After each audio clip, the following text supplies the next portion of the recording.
Muitas pessoas têm tido seus sonhos destruídos pela falta de confiança absoluta em Deus. A Bíblia está repleta de exemplos de grandes sonhos cumpridos para a glória de Deus. Encontro com a Palavra é um programa escrito pelo Dr. Dick Woodward e narrado por Pastor Edson Bruno. Ouça e descubra verdades que lhe ajudarão no seu dia a dia. Com você, Pastor Edson Bruno.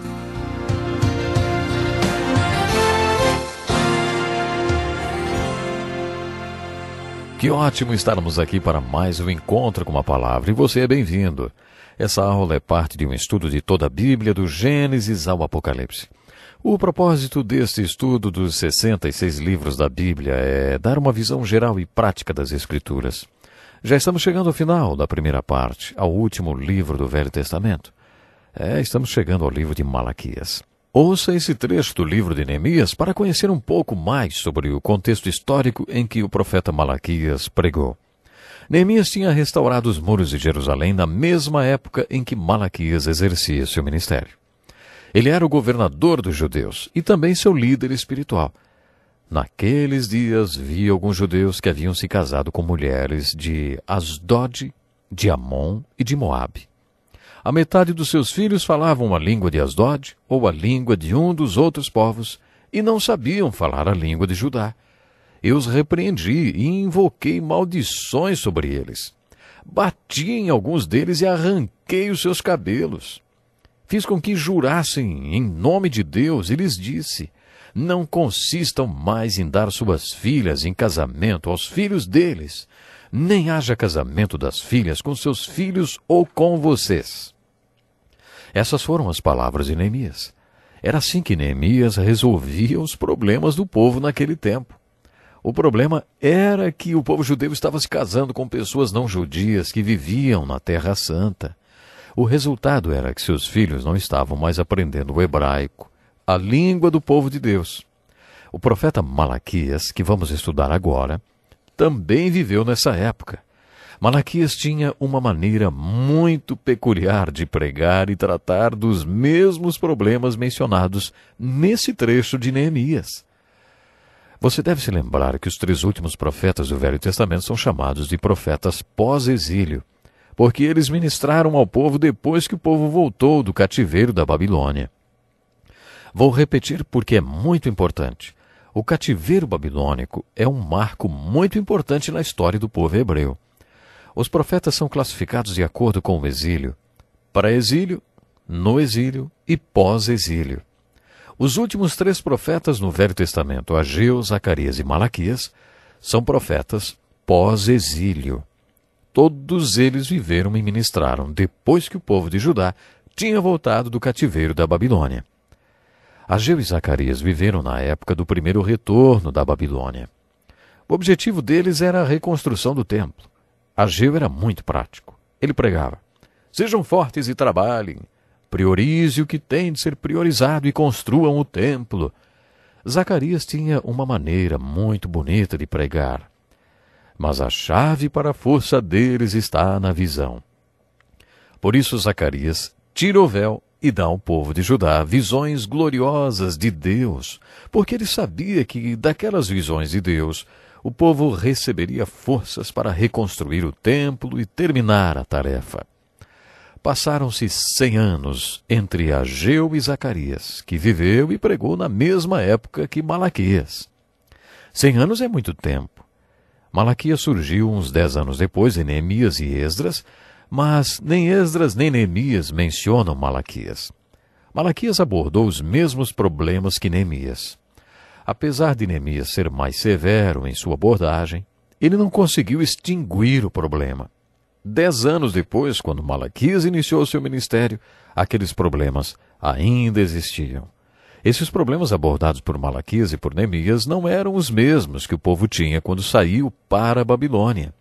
Antes do exílio babilônico, eles cometiam idolatria, e o grosso da imoralidade praticada estava relacionado à idolatria. Alguns teólogos dizem que depois do exílio o povo de Deus jamais se voltou para a idolatria.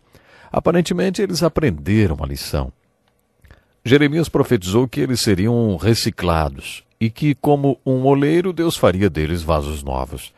Quando o povo voltou da Babilônia, estava diferente. No entanto, aquele não era um povo perfeito e sem pecado. O pecado abordado por Malaquias é o que chamamos hoje de apostasia. Lendo a profecia de Malaquias, você observa que Malaquias não estava falando sobre o reino do norte ou do sul, porque já não havia mais dois reinos. Quando Malaquias pregava, ele simplesmente se dirigia ao povo de Deus. Malaquias estava pregando para o povo escolhido de Deus que tinha se tornado frio e indiferente. Eles estavam frios em relação a Deus. O problema deles era a apostasia, que significa se distanciar da posição que você ocupava antes. A apostasia é um pecado presente em toda a Bíblia e que ainda hoje existe entre o povo de Deus. Creio que a pregação de Malaquias é muito importante para os nossos dias, porque os tipos e problemas que ele abordou são os mesmos combatidos pelos pastores de hoje. Qual é o desafio de um pastor hoje quando ele sobe no púlpito, hein? Já ouvi um pastor dizer que quando o arrebatamento acontecer, sua igreja será a primeira a subir, porque as Escrituras dizem que os mortos em Cristo subirão primeiro. Em outras palavras, ele está dizendo que a sua igreja é mortinha. Existe o termo ortodoxismo morto para descrever os religiosos que fazem tudo certinho, mas estão mortos espiritualmente. Eles têm a forma, as leis, mas não têm a vida. Essa parece uma boa descrição de um cadáver. Era esse o problema combatido por Malaquias em sua profecia, o ortodoxismo morto. Malaquias também utilizava uma forma literária muito bonita e peculiar. Eu gosto muito do jeito como esses profetas escreveram. Abacuque é o meu preferido. Ele montou um verdadeiro programa de entrevistas cujo convidado especial era Deus. Mas pense também em Zacarias. Ele focalizava o problema visível e depois que o povo dizia, tudo bem, está certo, reconhecemos o problema, Zacarias aí tirava o véu e dizia, agora veja Deus, ele é maior do que o seu problema. Ele dizia, vejam o invisível. A forma literária escolhida por Zacarias foi a resposta mal criada. Uma vez eu vi a história de um missionário na Nova Guiné que estava tentando aprender a língua e cultura de um povo primitivo. Numa noite ele estava sentado ao redor da fogueira do acampamento quando um garotinho de 5 anos aproximou-se de seu pai e disse alguma coisa. Depois que a criança disse qualquer coisa, o pai agarrou a criança pelo pescoço e com a outra mão enfiou areia em sua boca. A criança saiu tossindo e cuspindo areia. O missionário perguntou para o pai o que havia acontecido e aí ele respondeu, mandei a criança fazer uma coisa e ela me deu uma resposta mal criada. Aquele pai mostrou à criança o que ele achava daquela atitude. Tenho certeza que ela entendeu. Alguns teólogos costumam falar que a forma literária do livro de Malaquias é como se fosse uma resposta atravessada. Malaquias tinha uma mensagem para o povo de Deus, mas toda vez que ele tentava dar a mensagem ao povo, eles lhe davam respostas mal criadas. Vemos isso acontecer 7 vezes no seu livro. Se você é pai ou mãe de adolescente, deve entender bem o que estou falando, não? Você já percebeu como os adolescentes sempre têm uma resposta pronta na ponta da língua? E se você é um bom pai ou mãe e bom disciplinador, também já percebeu que o melhor é não negociar com um adolescente. O melhor é lhe fazer uma proposta irrecusável, ser firme e nunca discutir. Qualquer um que já teve filhos adolescentes vai apreciar a forma literária do livro de Malaquias. Vamos ver qual é a mensagem nessa conversa de Malaquias com o povo de Deus. Uma advertência, a palavra do Senhor contra Israel por meio de Malaquias. Eu sempre os amei, diz o Senhor, mas vocês me perguntam, de que maneira nos amaste? Não era Esaú irmão de Jacó, declara o Senhor. Todavia eu amei Jacó, mas rejeitei Esaú. Transformei suas montanhas em terra devastada, e as terras de sua herança em morada de chacais do deserto. Vocês verão isso com os seus próprios olhos e exclamarão, grande é o Senhor até mesmo além das fronteiras de Israel.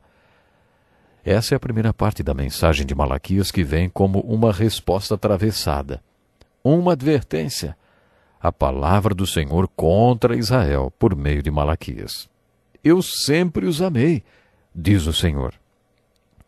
Nesse estudo dos profetas temos observado que a mensagem deles é muito mais do que simplesmente fogo e enxofre, tristeza e destruição.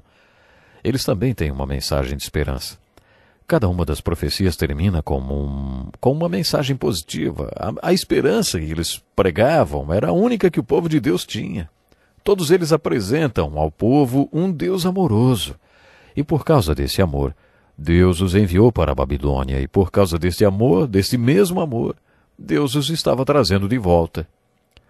A advertência da palavra do Senhor através de Malaquias era: eu sempre vos amei. Será que você compreende esse amor de Deus? Segundo a Bíblia, devemos buscar conhecer a Deus. Mas as Escrituras também afirmam que Deus conhece você.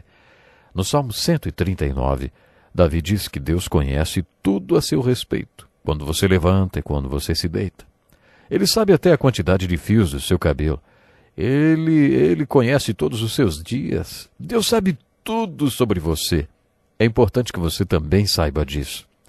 Uma coisa é eu dizer: conheço o presidente da República pessoalmente. Outra coisa bem diferente é o presidente ir para a televisão e dizer: eu conheço um pastor assim, assim, assado, que mora em São Paulo, Recife, chamado João da Silva e tal. Aí é outra história, né? Isso não seria o máximo e muito melhor do que eu dizer que conheço o presidente? É com isso que Davi está empolgado no Salmo 139. Nós devemos conhecer a Deus, mas melhor do que conhecer a Deus é saber que Deus conhece você. O Deus do universo conhece você intimamente. A Bíblia também nos diz que devemos amar a Deus. Essa é uma verdade muito importante. O primeiro mandamento é para que amemos a Deus de todo o coração, força, alma e espírito. Ao mesmo tempo, ela também afirma que Deus ama você. Deus ama você.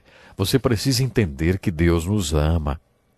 Já perguntei a juízes e psiquiatras: vocês acham que existe algum caso que seja impossível? Um juiz me respondeu: eu já tive um caso assim. Um homem não sabia o que era ser amado. Ele nunca tinha sido amado e era incapaz de amar. Era um caso impossível. A melhor coisa a fazer era prendê-lo e deixá-lo lá. Ele não tem jeito. Aí eles me perguntaram: por que você entrou para o ministério? E eu respondi: porque acredito que tenho uma mensagem para esse homem que não tem jeito. Perguntaram: qual? E eu disse: Deus ama você. O juiz ficou me olhando e finalmente disse: se você conseguir transmitir essa mensagem, talvez seja isso que aquele homem precisa. Esse era o recado de Deus através de Malaquias. Eu sempre amei vocês. Não esqueça, Deus te ama de verdade.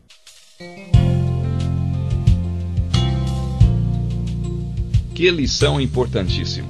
Obrigado, pastor Edson Bruno. Prezado ouvinte, coloque em prática o que você ouviu aqui. Sem dúvida, sua vida será grandemente abençoada. Este é um estudo escrito pelo Dr. Dick Woodward, na voz do pastor Edson Bruno.